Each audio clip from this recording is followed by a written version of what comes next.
I'm Sara Wyant, the founder and president of Agri-Pulse Communications, and I'm pleased to see over 800 of you turned in for our topic today, what happens when animal diseases cross boundaries. As you know, this is a very hot topic, and it's unfortunately led to millions of dollars of losses in our poultry and dairy farmers. A few farm workers have been sickened too. So it's a very timely topic, and we're looking forward to having this discussion. So today we're going to hear from distinguished speakers with facilitated questions and answers. I'm going to make brief speaker introductions, but I encourage you to dig into their full biographies on our website. We also want to hear from you as participants in this webinar. Feel free to offer your questions in the Q&A portion at the bottom of your screen, not the chat box. If you're experiencing any technical difficulties, please also use the Q&A function, and our technical team will be there to assist you.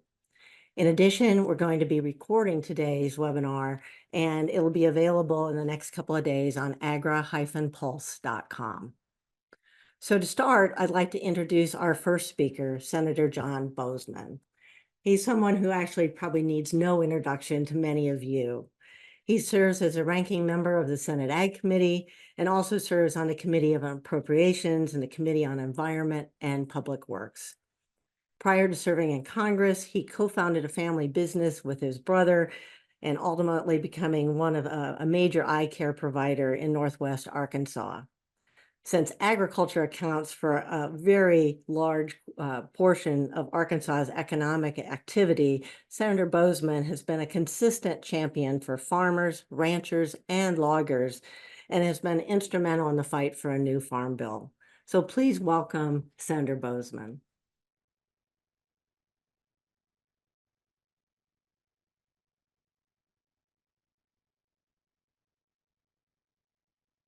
The topics of the day.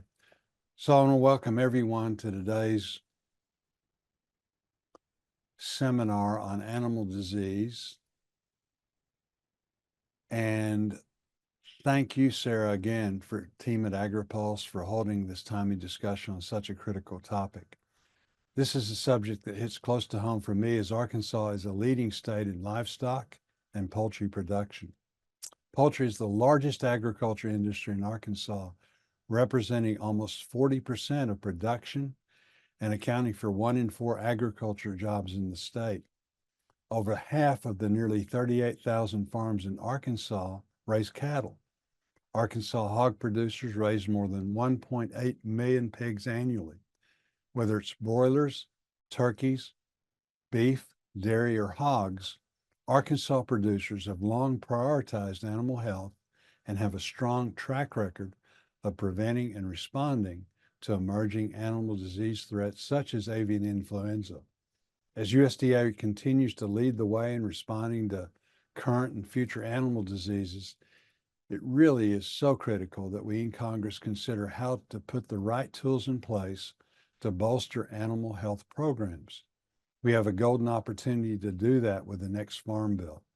We must meet this moment and modernize the risk management tools our farmers and ranchers rely upon in key programs that support producers facing weather and animal disease challenges. For livestock producers, animal disease outbreaks are among the biggest risks that they face. The good news is that everyone in Washington takes this threat seriously. Animal health is a key focus in the Farm Bill approved by the House Agriculture Committee. Here in the Senate, Chairwoman Stabenow included provisions to address these concerns in her Farm Bill proposal. The approach I am partial to taking, however, follows the robust investments in animal health programs we included in the Farm Bill framework my Senate Republican colleagues and I released publicly last month. Our framework doubles funding for USDA's three-legged stool programs that support our animal health labs, establish cooperative agreements with states and other partners, and invest in our vaccine bank. The framework also improves assistance for poultry growers impacted by business interruptions stemming from avian influenza, an issue I've worked closely with Senator Coons in a bipartisan manner to address. Our framework directs USDA to preemptively negotiate regionalization agreements with our trading partners to ensure producers maintain their ability to export their products when there is not an animal health concern. I remain confident that both the House and Senate can come together to pass a strong farm bill that prioritizes these investments in animal health programs. While we work toward accomplishing that goal, we cannot ignore the ongoing avian influenza outbreak we are seeing in both dairy cattle and poultry. I've remained in close contact with administration officials to ensure Washington works hand in hand with state officials, veterinarians, and producers to stop the spread of avian influenza while balancing the economic consequences of federal actions on producers' livelihoods. I'm encouraged by the ongoing efforts of USDA, FDA, and CDC in responding to developments.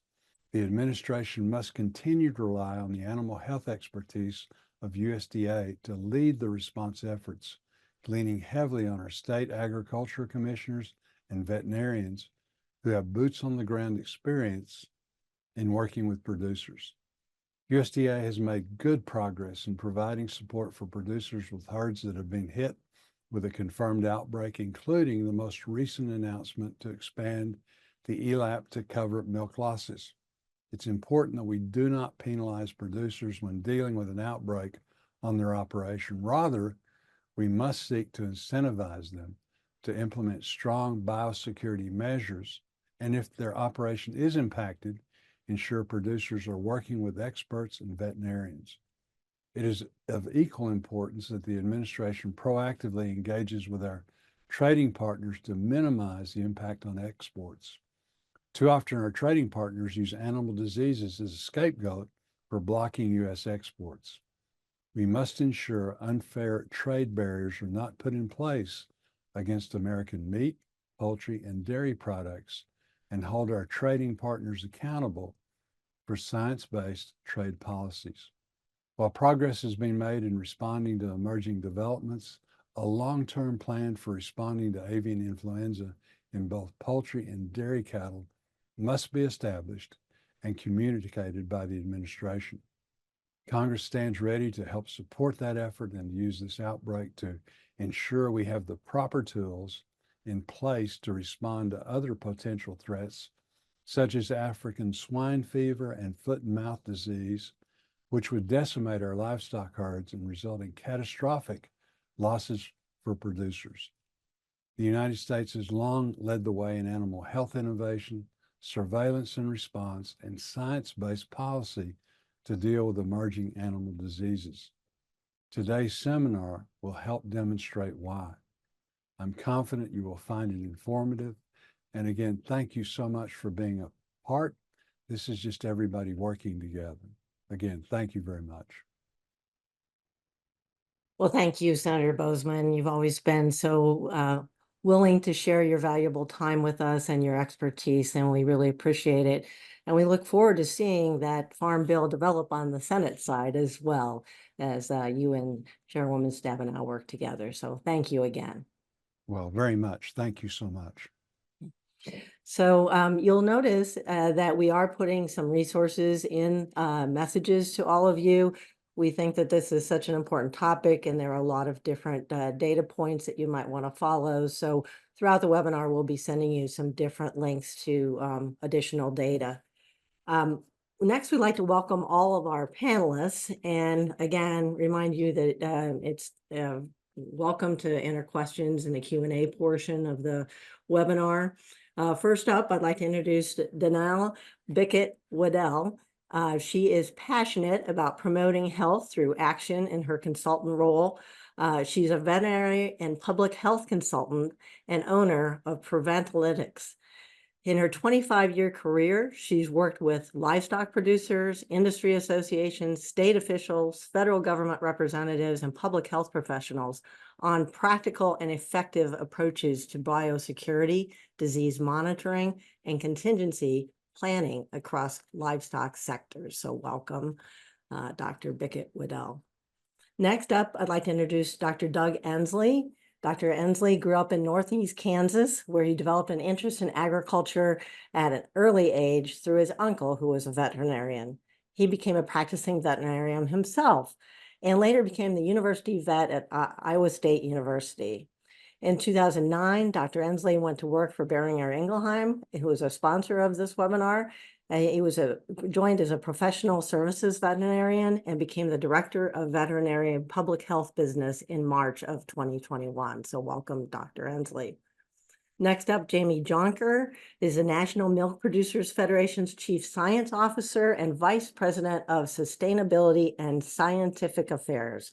Prior to joining National Milk, he worked at the National Academy of Sciences, the U.S. Environmental Protection Agency, and the U.S. House of Representatives Committee on Agriculture. Welcome, Jamie. Last but certainly not least is Dr. Jonathan Zach. Dr. John Zach was a large animal and equine practitioner before joining the Animal and Plant Health Inspection Service, Veterinary Services in 2002. He has served as a district veterinarian medical officer, an area veterinarian in charge, and is currently the director of National Preparedness and Incident Coordination at USDA. So thanks to all of you for joining us. I'd like to start out with a question for Dr. John Zach. And Dr. Zach, just kind of setting the stage for all of us here. U.S. poultry farmers and veterinarians have been combating this outbreak of highly pathogenic avian influenza since early 2022. Now it's moved beyond wild and domestic birds to dairy cows. Can you just give us that update right now on what's the current situation for both poultry and dairy cows and USDA's response? Thank you, Sarah, and thank you to the audience and Agri-Pulse for the opportunity to visit with you all today. For the big picture, since February of 2022, a couple years ago, the poultry producers, the allied poultry industries, the National Poultry Improvement Plan, the National Animal Health Laboratory Network, state animal health officials, and USDA APHIS have all been responding to the current high pathogenic outbreak in domestic poultry, basically now, ongoing for 2 straight years. By the numbers, over those 2 years, a total of 1,164 flocks, domestic poultry flocks have been detected. 500 of those 6, commercial, 658 backyard flocks, and incredibly involving 48 states and over 99 million domestic poultry, individual poultry animals. To date, APHIS has committed over $901 million for indemnity for depopulated birds and eggs, as well as over $239 million for depopulation disposal and virus elimination activities, current associated personnel, contractor, state agreements, and field costs, including costs associated for the new HPAI in livestock, are estimated at an additional $163 million, including $6 million for a high pathogenic in cattle. So that's a lot of numbers, but in total, APHIS has committed 1.3.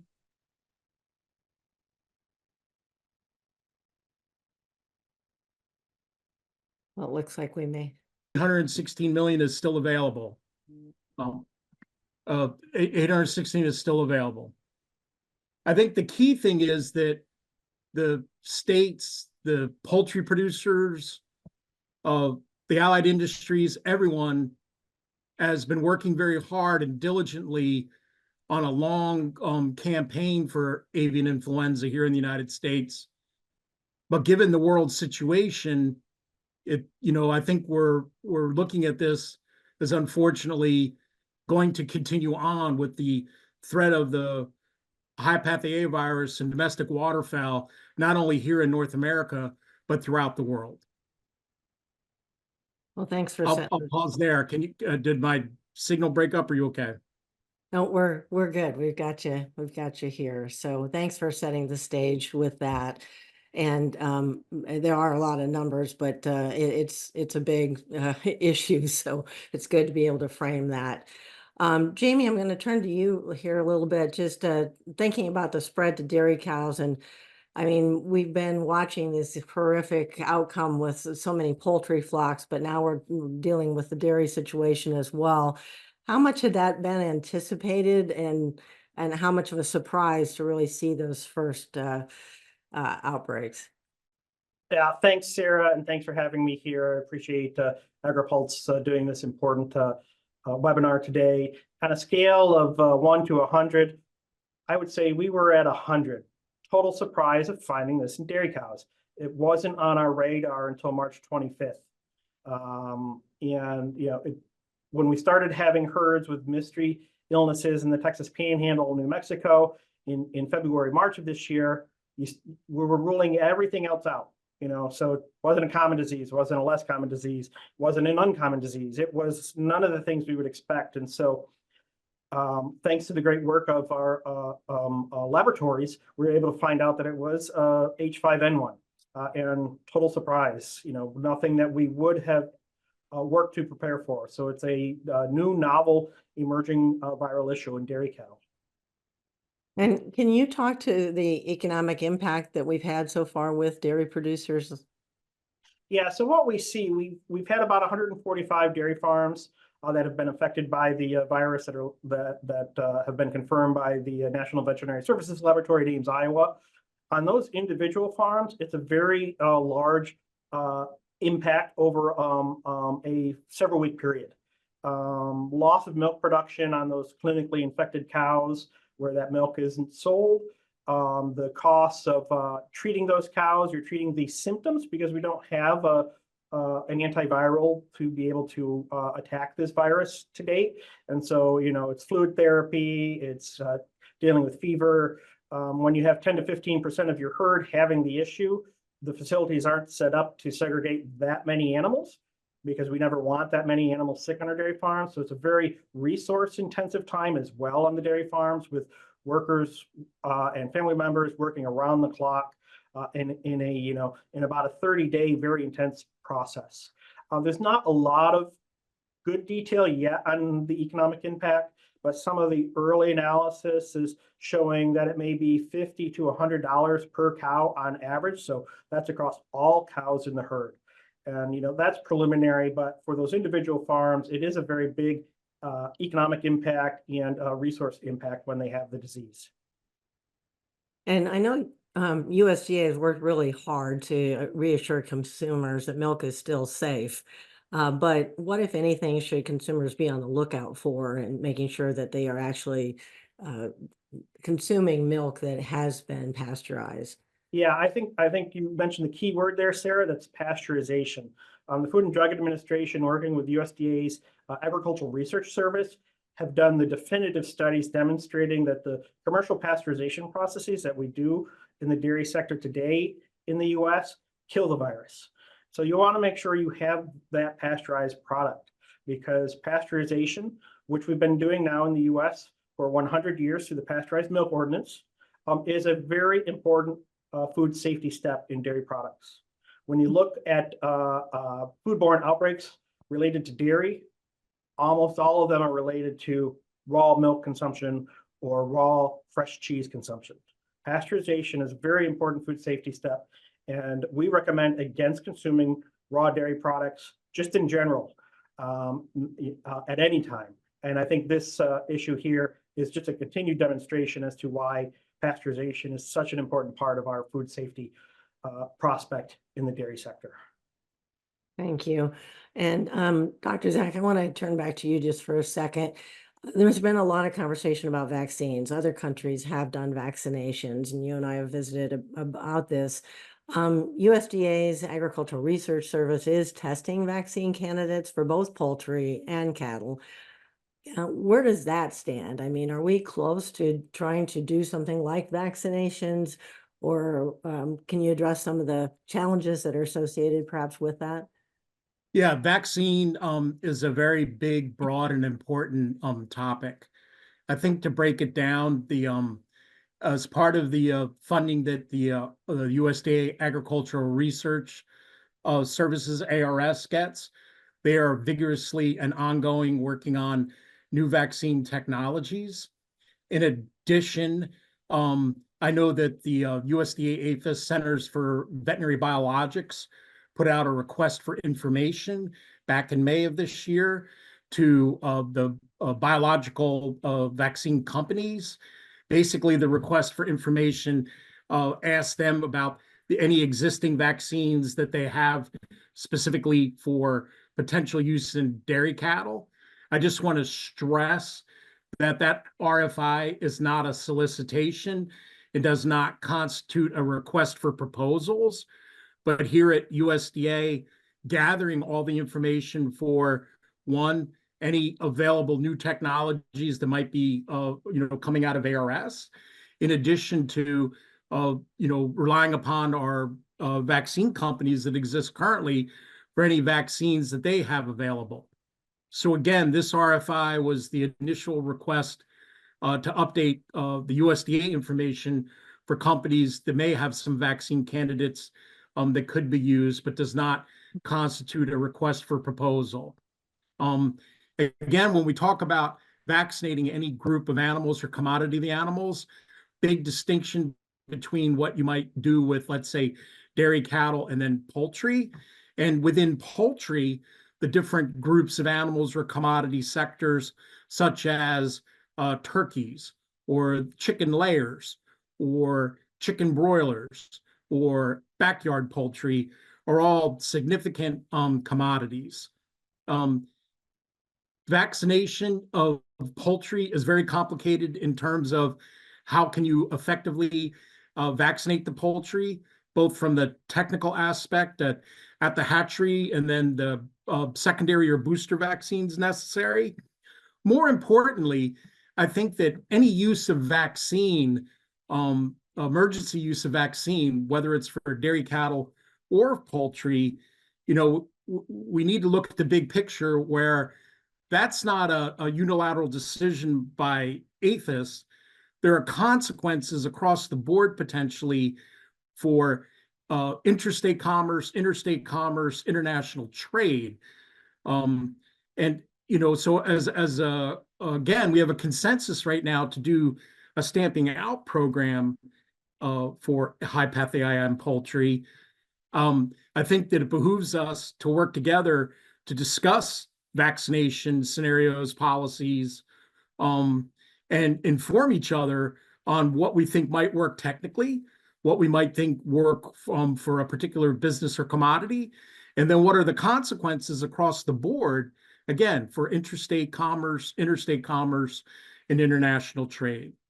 So I know that's not a very satisfactory answer, but it is a big, broad topic depending upon what species, commodity, and what you're advocating the use of emergency vaccine use for.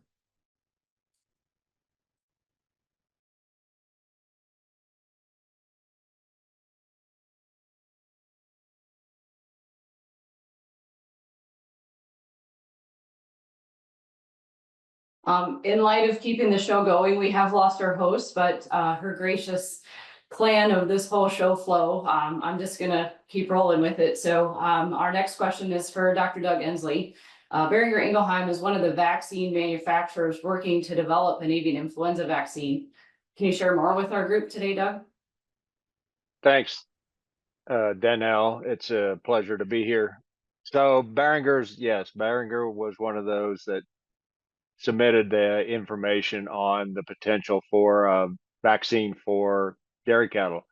Boehringer's been involved in the influenza business globally for many years, primarily on the poultry side. So this, as Jamie said, was a unique situation. And so now it's what can we do to utilize our knowledge base to develop something that's highly efficacious and safe for our dairy cattle industry to do that. So we're working closely with the USDA and CVB to look at that and look for opportunities to test and develop that innovation. So I think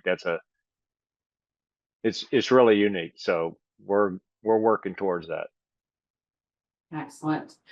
Well, expanding on that, vaccinating against avian influenza comes with a lot of challenges, especially with trading partners. So Dr. Zach, would you like to expand a little bit about the trading partner and implications that may happen with a vaccine program in the US? Yeah, absolutely. I think that, again, back to starting with the technical scientific aspects of any vaccine use.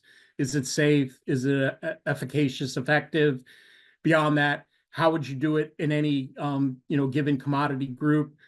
And then ultimately, if you do use this vaccine, here in the United States, we've been able to successfully respond to high pathogenic and domestic poultry without emergency use of vaccine. But I think that we're recognizing that, again, for contingency planning, understanding, seeing what other countries like France has done with their ducks, which is probably, an even more difficult species if you're going to do some kind of a preventive vaccination program in. We're trying to understand what other countries have done in terms of their vaccine and research, understanding their actual surveillance of these vaccinated flocks. And back to us, the central issue is as the world moves stepwise toward perhaps accepting a vaccine for international trade, there's still huge questions for the United States because of how successful you all are with your poultry industries, the myriad of poultry produced and types produced, and the amount of both interstate commerce and international trade that could potentially be impacted. So part of this is really, again, understanding the vaccines available, from a science technical, and then from the business point of view, could you really do this? Is it cost effective? If you vaccinated a flock, how are you going to manage that flock in terms of monitoring or surveillance? What are you going to do if you think it has a wild strain introduction on top of the vaccine?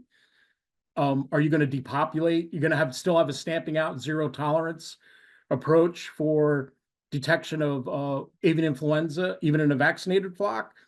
And then back to the trade specifically question, my understanding, I'm not up on the exact number, but there's, I think, 35 to 38, bilateral trade agreements with individual companies and countries, excuse me. And some of those are very large dollar amounts. And for many of you, that's very important. For others of you, you would be indirectly affected by any disruptions to those. Again, for across the commodities, for any disruptions related to either a bilateral trading partner or if certain states or statuses had to be maintained or not maintained, things like that. So I don't want to say it's an impossible situation. And I think we all recognize the need not only for this situation and for the dairy, but going back to the title of the program, the transboundary, I know for years we've been concerned about foot and mouth disease, and that the great efforts from the industry and everyone else to get the new vaccine bank established, back to even how would we use or administer an FMD vaccine in an FMD outbreak, which I think we've all have much more close consensus that we might need in a large scale FMD outbreak in the country. So I don't know, Danelle, if that helps at all. Well, you've certainly tried to lay out the complexities related to the vaccine and all the decisions that go into it. It'd be great if we just had that magic 8 ball and could say, yes, let's proceed. But so many things to think about. Well, and you brought up the FMD vaccine and all the work that's gone into that. So I guess next we want to touch a little bit about the vaccine bank. So Doug, this question will be for you. Along with the National Animal Disease Preparedness and Response Program, call it NADPREP, the National Animal Vaccine and Veterinary Countermeasures Bank was established by the 2018 Farm Bill to allow the United States to increase its ability to stockpile veterinary countermeasures to protect U.S. livestock from foreign animal diseases. We know that Boehringer Ingelheim is one of several companies that supplies vaccines to this vaccine bank. Could you talk a little bit more about the bank and your role with it? Thanks, Danelle. Yeah, so I'm kind of the liaison from Boehringer as a supplier to the bank with the USDA to manage, make sure that the bank is supplied. We supply antigens. So I'll get back to that. The bank is really not vaccine, as it says, it's antigen, because we know that most vaccines have a very short expiration date. And so the antigen has a long-term expiration date to that. So because it's frozen, but allows us when, or let's say if, because we sure hope it's not when, FMD comes to this country, we will be able to supply doses of vaccine very quickly to that, because we've all seen in the last how important speed is to response to disease. So that's really what the bank does, is it allows us to respond as the USDA to respond in the event of a vaccine break or a FMD break. So my job is to work with them. We work with the bank. We are a global company, so we have a lot of hands in a lot of different countries. We can see how FMD is occurring and where strains are at, what they're happening there, and then we sit down with the bank managers and the USDA and say, okay, here's the strains that are happening. Here's our risk is. What's the right strains to put in the bank, because we don't have cross protection against those strains. So having the right supply of antigen in the bank is very important. That's one of my job as the liaison between the company. It's bring that global knowledge to the US and help them in that regard. And also the logistics. We've done things in the past to make sure that if we say we're going to do something, it's done in the timely manner. That's my role as the bank manager or as the liaison. Excellent. And, Dr. Bickett-Weddle, you've been taking over as the MC here, which means you haven't had a chance to answer a question yet. And I feel like you've got some really good information that you can share with us. And so Dr. Ensley just talked about the Countermeasure Bank, why it was established, how it's intended to work. But what other disease prevention efforts are in place to keep FMD and other foreign animal diseases from infecting our cattle, pigs, poultry, and other livestock in the U.S.? Thanks, Jamie. I think one of the things we think about when we think about prevention are vaccines, right? And then the diagnostic tests to go along with that. Those take a little while to get to the animals. So I think some of the cool things that USDA and other groups have been involved with over the years is involvement in other countries where we know these diseases are happening. African swine fever happening in the Dominican Republic, and USDA jumping in with the surveillance and working with our National Animal Health Laboratory Network, the NALM labs, making sure that we've got sample types and diagnostics to be able to find it early. This disease we're dealing with right now, I've never seen any type of bird show a passport when they're crossing any borders.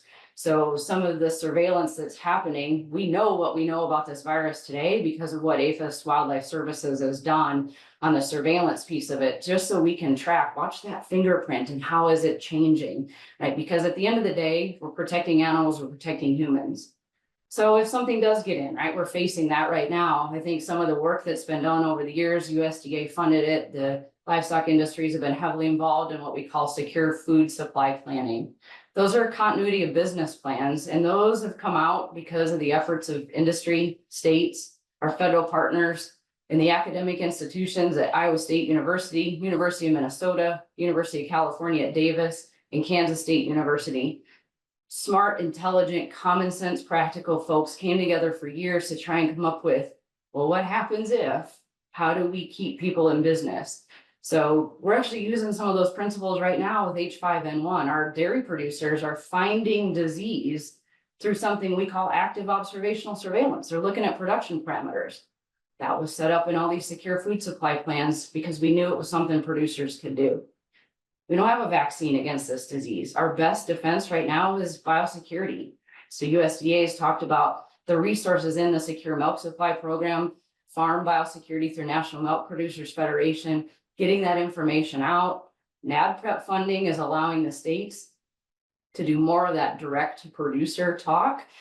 So again, I think there's a lot of tools in our toolbox that we didn't have 5-10 years ago. And that Farm Bill funding just kind of kicked it off to make sure that we've got things all the way down to the cow level, to the poultry level, to protect those animals.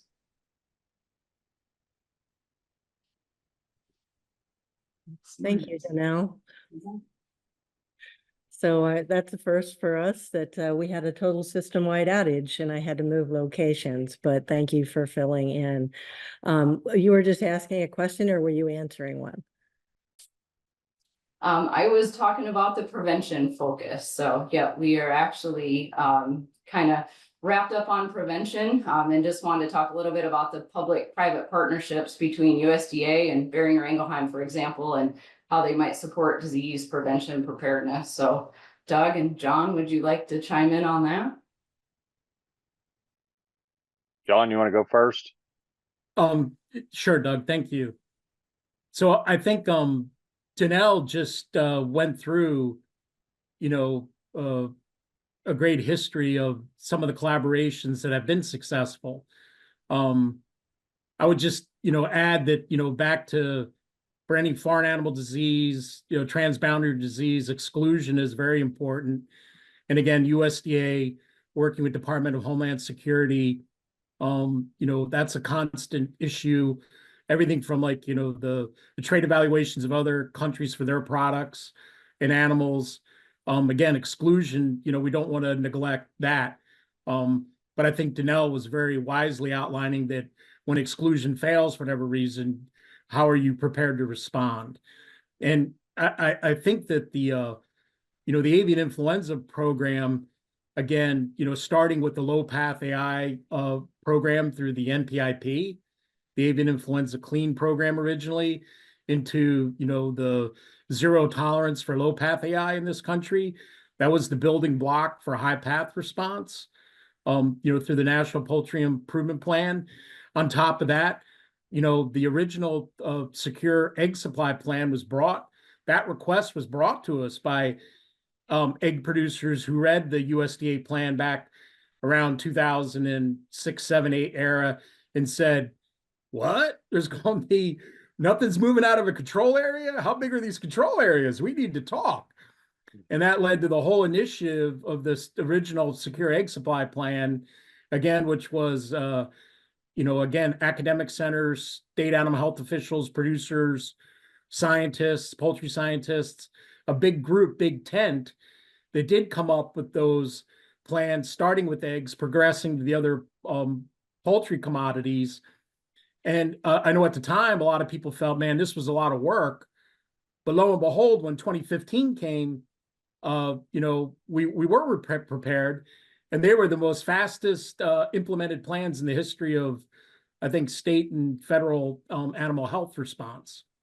And going back to Jamie Jonker's comments earlier, I just was on mute and I just about fell over, because when he was asked how prepared we were for avian influenza in livestock or dairy, again, it's not funny. It's not funny at all.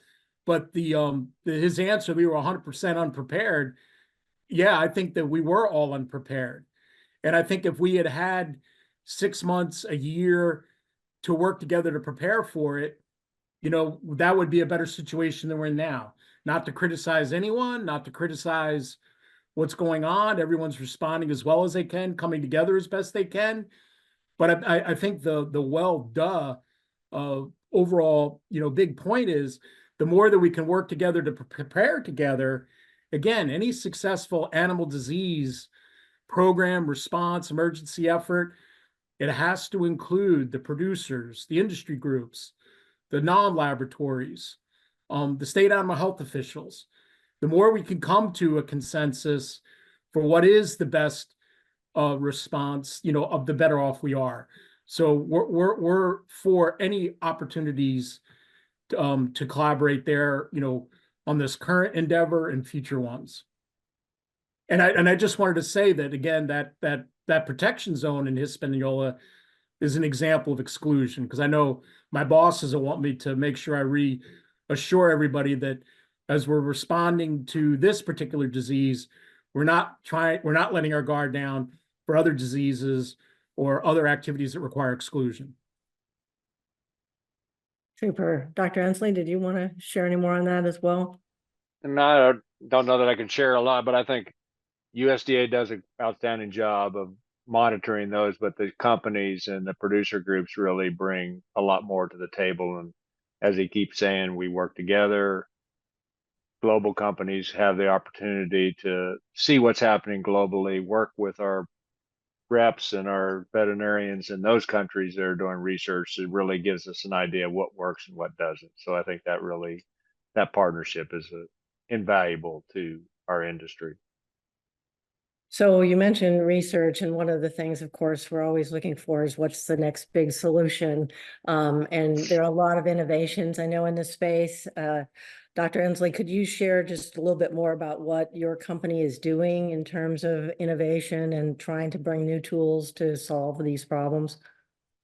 Yes, I mean, that's something that as a company, Behringer is always doing, is looking for what works. We have great products that work now, but what's the next level? There's better new technology out there, new developments.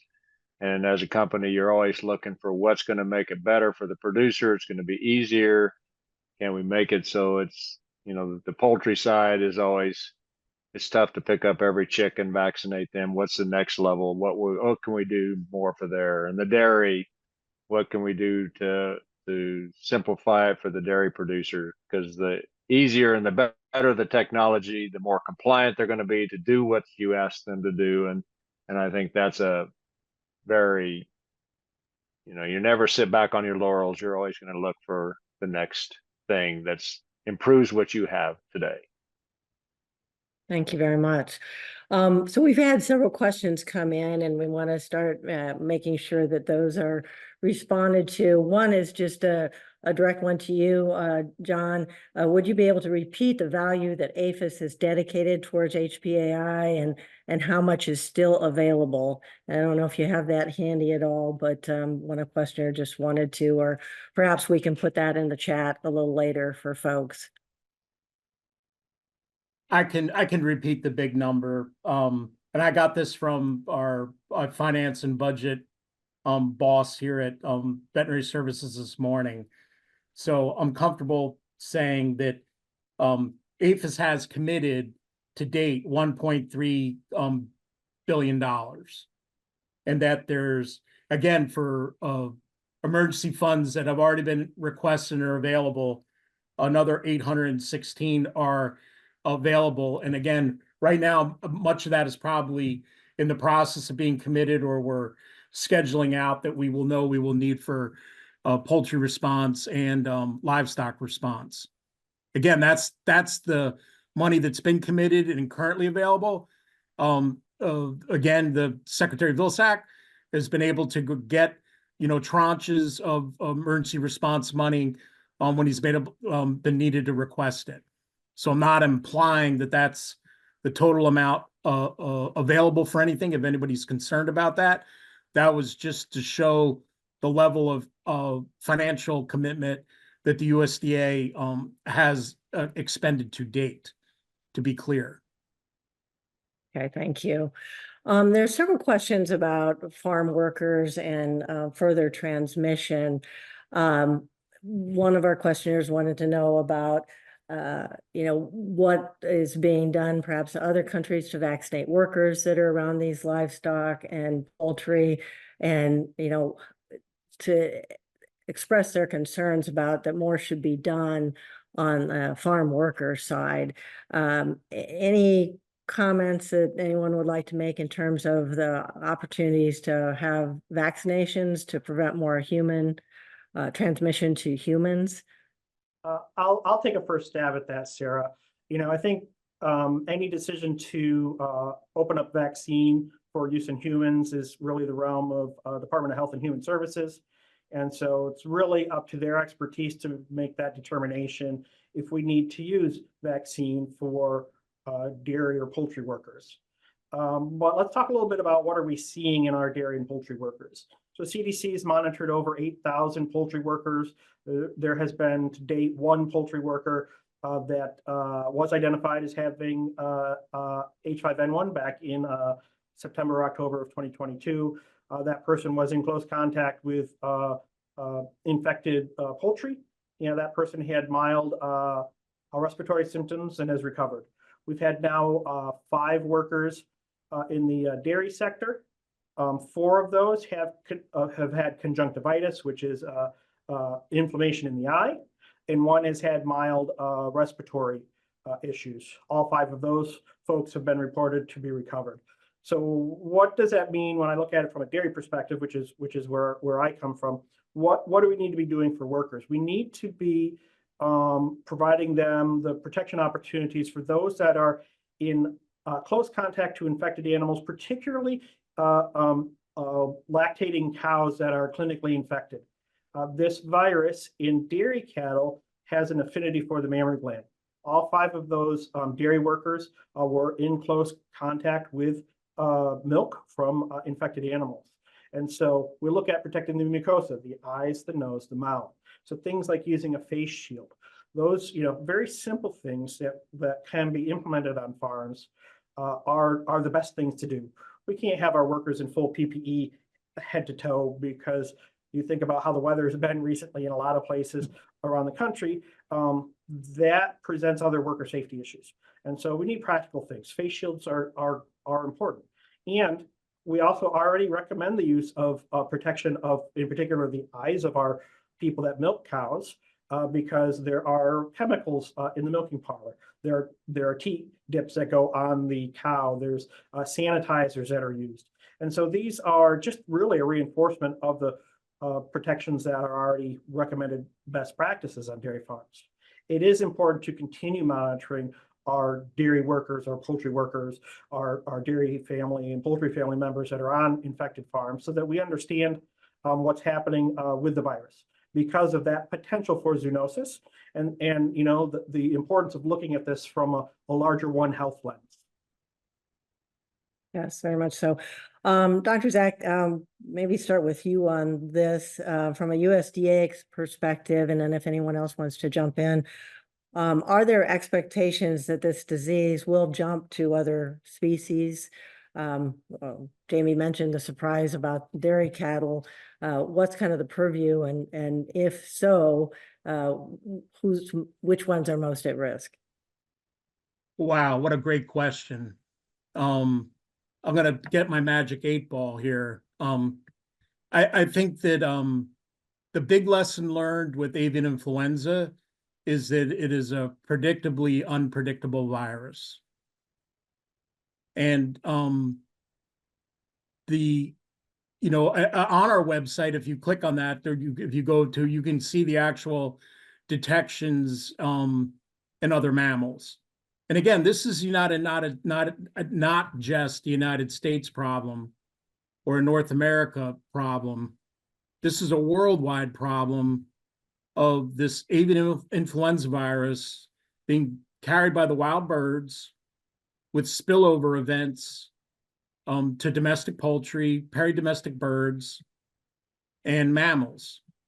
Now, to date, the evidence is the scientific evidence from the phylogenetics, and believe me, I have way smarter people than me explain this, and I believe them, between the phylogenetics and the epidemiology, that there was a spillover event into cattle, and then that spillover event into cattle has resulted in the lateral transmission by movement of cattle, fomites, people, contaminated equipment, contaminated stuff, infected dairy cattle, infected but undetected dairy cattle.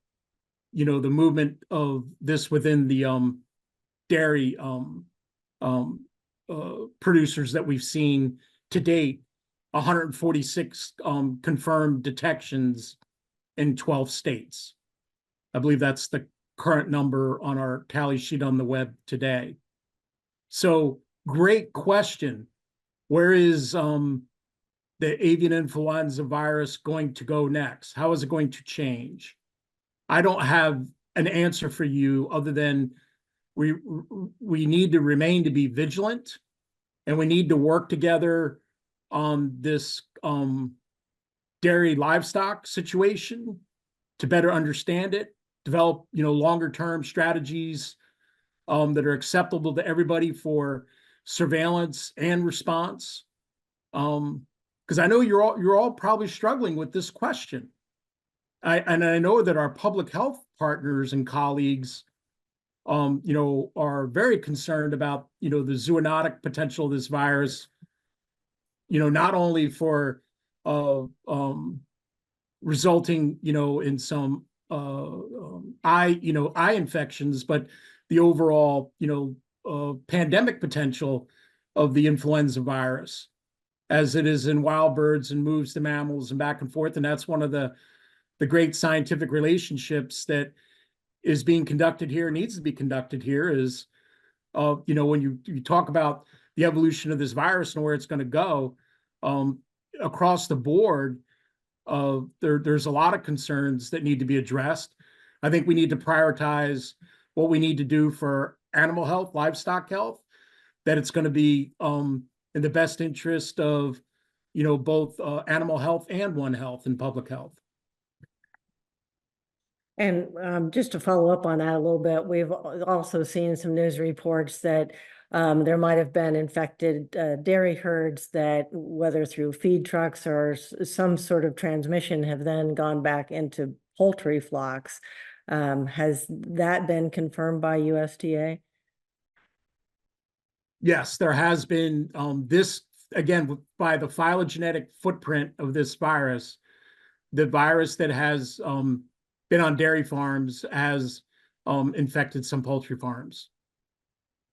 I don't think anyone's going to argue with that.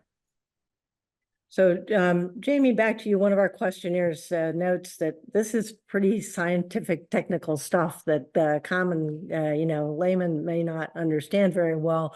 What else do we need to be doing to reassure consumers about the safety of the food supply, especially dairy products and poultry?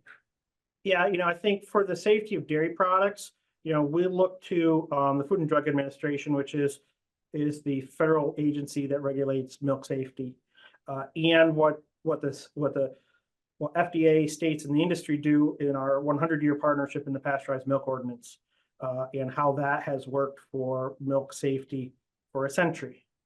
And FDA has been very clear on the impacts that pasteurization do to make milk safe, not only from this virus, but from other pathogens. And FDA, working with USDA ARS, has provided that foundational research that backs up that pasteurization works against this virus.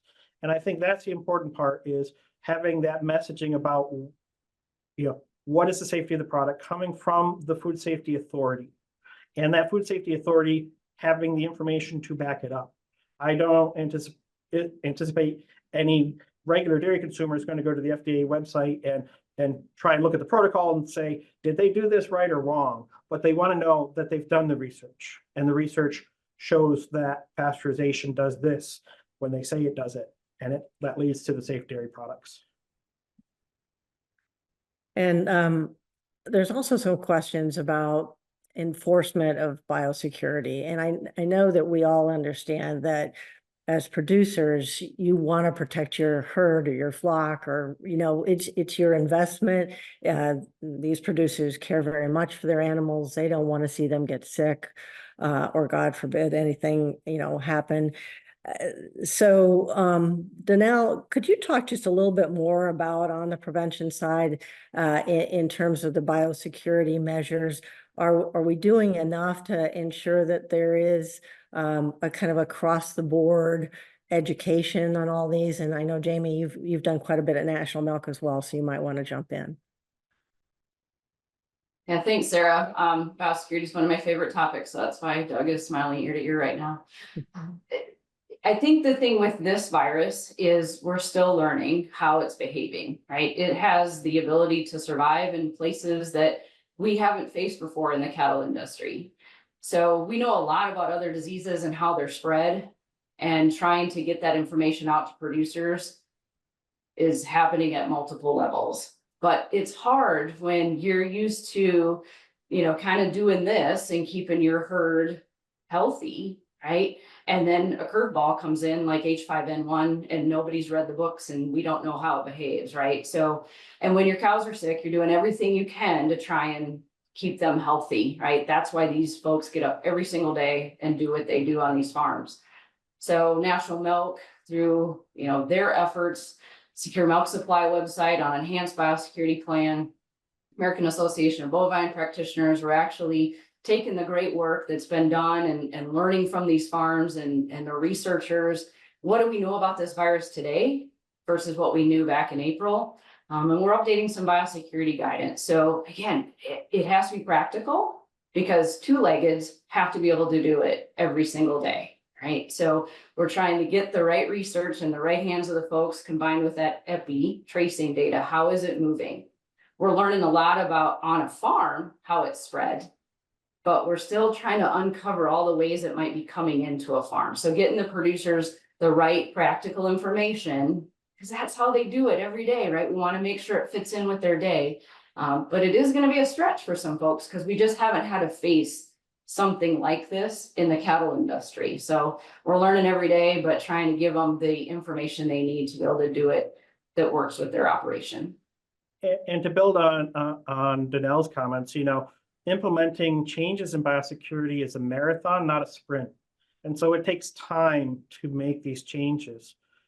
And we were lucky enough back in 2021 to get a USDA NADPREP cooperative agreement to help us accelerate biosecurity educational information in the dairy sector.